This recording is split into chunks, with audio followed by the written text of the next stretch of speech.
In the news, court grants Okorocha's aides others 70 million naira bail. From across Africa, Bobby Wine withdraws poll results challenge. On the international scene, Boeing recommends airlines ground 777's use after engine fire incident. And in business, court vacates order against Jimo Ibrahim's assets.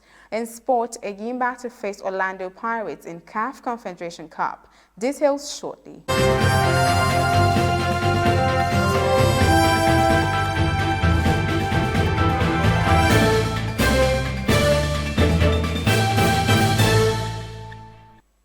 This is TOS News 360 on TOS TV, your digital first Pan-African network. I am Adesu Waosi. Aide-de-camp to a former governor of Imo State, his legislative aide and 12 other aides of Rochas Okorocha were on Monday granted a 5 million naira bond bail on each of the defendants. The magistrate B.U. Adikaibe, who ruled on the bail application made for the release of the defendants, also insisted that a traditional ruler in the state must stand in as a surety. They were arraigned on a 6-count charge bordering conspiracy, breach of public peace, possession of firearms, unlawful destruction of the official seal of the Imo State government, a defamatory action on the social media against the governor of the state with the intent to injure the reputation of the state government and the person of the state governor, and disturbance to a lawful order. The Senate on Monday issued a warrant of arrest on the former Interim Management Committee (IMC) of the Niger Delta Development Commission. The warrant followed refusal by a member of the committee headed by Professor Ponde to appear before the Senate Committee on Ethics and Privilege to account for 6.2 billion naira COVID-19 funds they allegedly mismanaged. It will be recalled that the chairman of the committee, Senator Patrick Akinyelure, last month gave the former NDDC former IMC till February 22 to appear before the panel to explain what happened to the whooping sum. The committee had summoned the NDDC 4 times as a result of a petition submitted to it by the chairman of the COVID-19 Palliative Distribution Committee of the NDDC, Chief Sobomavo Jack Rich, alleging that the interim management of committee of NDDC mismanaged the 6.2 billion naira earmarked by the federal government for the people of the region. Troops of 82 Division Nigerian Army have arrested 20 suspects said to be members of the Indigenous People of Biafra (IPOB), made up of 16 men and 4 women, and they have all been handed over to the Nigerian Police Force.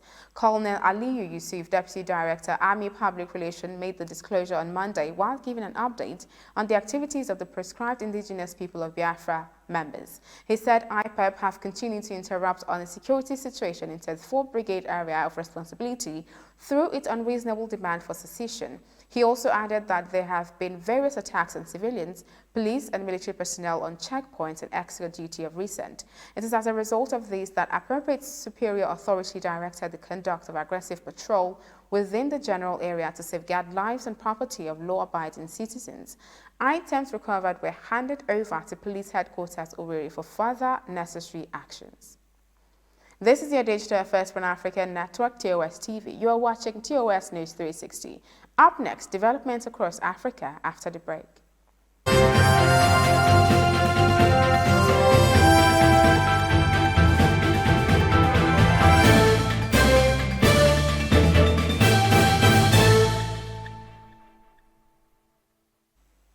Welcome back. Across Africa, Italy's ambassador to the Democratic Republic of Congo has been killed in an attack in the east of the country. Its foreign ministry has said Luca Antanasio, 43, died in hospital on Monday after the United Nations convoy was traveling came under fire near Goma, in a statement said. The convoy reportedly belonged to the UN's World Food Programme, WFP. An Italian military police officer traveling with the envoy and a Congolese driver were also killed. Italian Prime Minister Mario Draghi issued a statement offering his deepest condolences, while President Sergio Mattarella condemns the cowardly attack.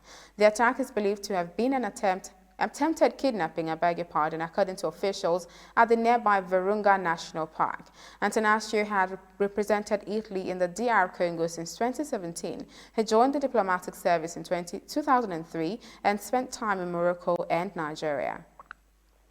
The arrival of 11,000 Ebola vaccine doses from the World Health Organization in Guinea, originally scheduled to be received on Sunday afternoon at Conakry Airport, was postponed to Monday. The delay came as a result of the seasonal Harmattan-sourced fog in the city that prevented the plane carrying the injections from landing. According to Guinean health authorities, the plane continued on to Dakar in Senegal and is to return to Conakry on Monday if conditions are favorable. Ugandan opposition leader Bobi Wine says he is withdrawing a court case challenging presidential election results that handed victory to incumbent President Yoweri Museveni, alleging bias by Supreme Court justices hearing the case. Speaking to a news conference in the capital Kampala on Monday, Bobi Wine said that he had decided to withdraw his case, claiming that the courts are not independent and that the judges are working for Museveni. The musician-turned-politician says that he will now take the matter to the court of public opinion using non-violent means.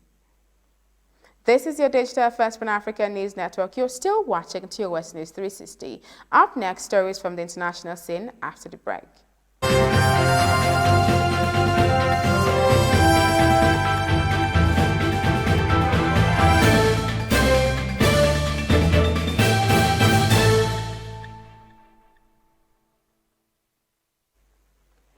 Welcome back. On the international scene, hundreds of thousands of protesters have taken to the streets of Myanmar in one of the largest demonstrations yet against the country's military coup.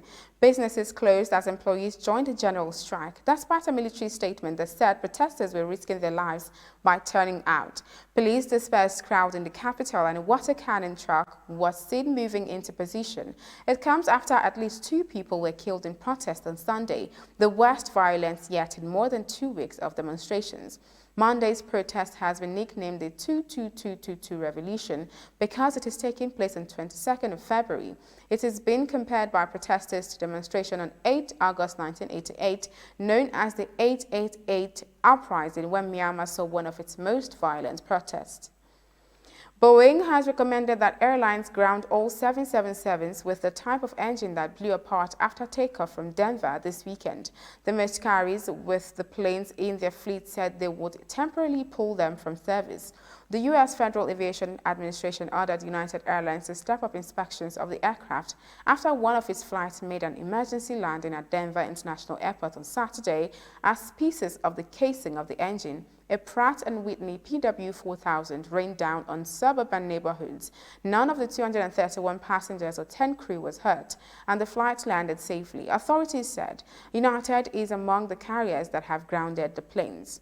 FAA Administrator Steve Dixon said in a statement on Sunday that based on an initial review of safety data, inspectors concluded that some planes would be grounded, and Boeing said they should be until the FAA sets up an inspection regime. You're still watching TOS News 360 on TOS TV. Up next, business and sports.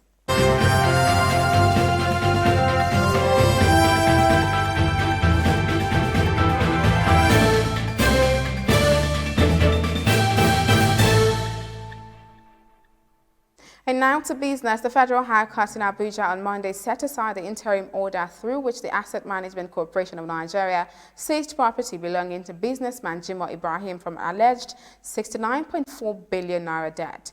Justice Okon Abang, in a ruling, also vacated all consequential orders earlier made by the court on January 4, but differently constituted by Justice Rilwan Aikawa of a Federal High Court in Lagos. Ibrahim, Nikon Investment Limited and Global Fleet Oil and Gas Limited had prayed the court to set aside the order for non-disclosure and misrepresentation of material fact. They further prayed the court to order AMCON to pay 50 billion naira indemnity for alleged failure to conduct due diligence before obtaining the said order and for misrepresentation and concealment of fact. But Aikawa, in a nearly 2-hour ruling, upheld the argument of AMCON's counsel.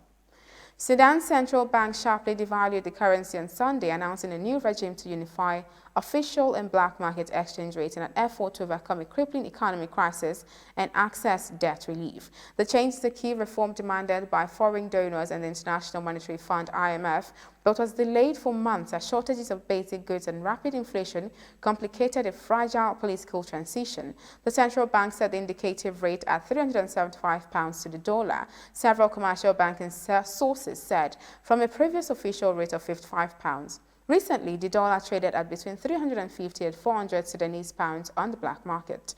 The central bank will set a daily indicative rate in a flexible managed float. A circular central bank said banks and exchange bureaus are required to trade within 5% above or below that rate, as well as paving the way for debt relief. The devaluation would help stabilize the currency, reduce smuggling and speculation, and attract remittances from Sudanese working overseas, the central bank said in a statement.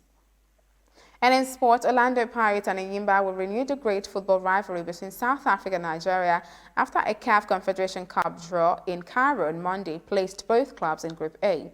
Enyimba and Setif have won the CAF Champions League twice each and Pirates once, while Benghazi did well to reach the last 16 as they cannot play at home for security reasons.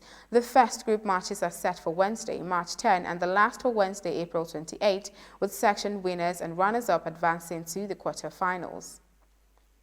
And that is TOS News 360 on your digital first Pan-African network. For more updates, visit www.tostvnetwork.com. Follow and like TOS TV Network on Facebook, Twitter, and Instagram. And remember to subscribe on YouTube. Do stay with us and enjoy more programs on TOS TV Network.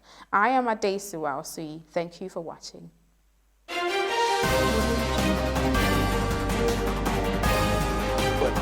we as a continent are now defining ourselves.